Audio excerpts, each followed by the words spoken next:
Well, let's also talk about beliefs and how they both propel you and they limit you.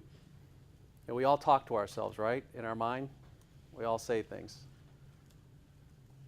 Sometimes they're good things. They reinforce, where you want to go, and sometimes they're not so good, right?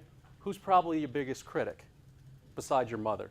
No, I'm just kidding. Who's your biggest critic? You are, typically, right? Some of the things that you say to yourself, would you ever allow someone to say to you? Would you ever allow them to say about, your child, your loved one, your boyfriend, your girl? Some of the things you say to yourself, I can't, I'm not smart enough, I'm not good enough. Those things are limiting beliefs. So your belief, what you see yourself as, that's your ceiling, right? If you see yourself as, a B student, you're a B student. If you see yourself as a mediocre athlete, you're a mediocre athlete. Look at how things change when you set a new standard, right? When you get out of your comfort zone, when you set a goal. And if you don't think that works, right? Visualization, oh, come on, we're here to take business. I want to learn how to make money. I want to learn how to change the world. Okay, good, you will.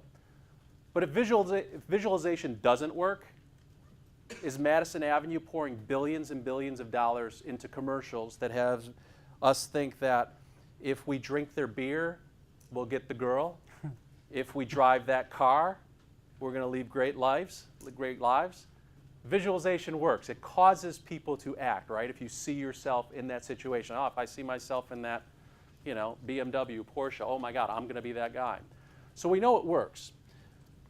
But how do you go from changing beliefs to attitudes to actions to drive through your goals? I mean, that really is the challenge. I mean, you want to get a good example of this, and I'll do it quickly because I know we're running late.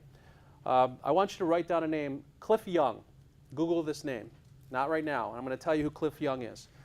While we're on marathons, here's a mega marathon in Australia. Anyone hear this story about Cliff Young?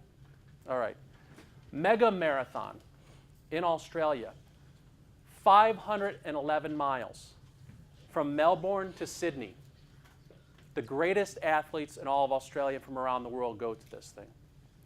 This guy, Clifford Young, is a potato farmer who herds sheep around their 2,000-acre ranch, 2,000 sheep.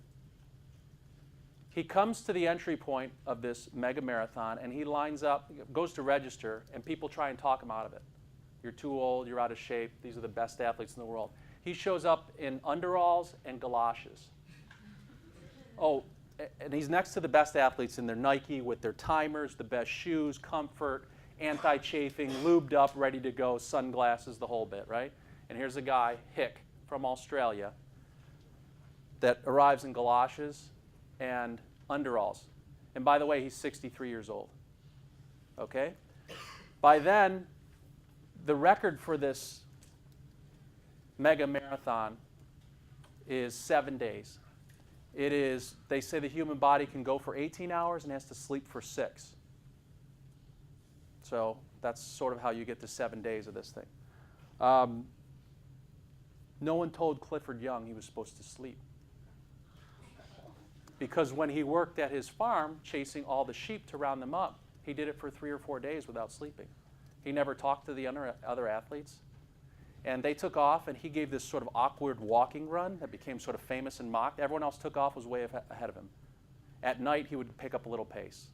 They would go past him the next day, pick up some pace. Well, over the course of 5, 6 nights, he was so far out in front, he beat the record by 2 days.